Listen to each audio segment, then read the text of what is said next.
श्री अंश नाम की name meaning and full information Hindu boy name Shri Ansh name meaning and definition. So let's start. Subscribe my channel Names Point TV. अच्छा जी, श्री अंश का meaning के बारे में जानते हैं. सबसे पहले श्री अंश is the Hindu boy name. Hindu बच्चों के लिए रखे जाने वाला नाम है. And Shri Ansh name meaning is fame, fame giver and lucky goddess of earth के होते हैं. जी हाँ, बिल्कुल जेंडर बॉय है.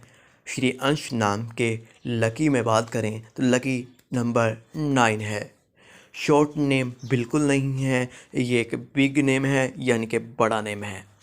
अगर श्री अंश नाम के नेम लेंथ में बात करें तो 9 लेटर्स एंड 1 वर्ड से नाम कंप्लीट होता है.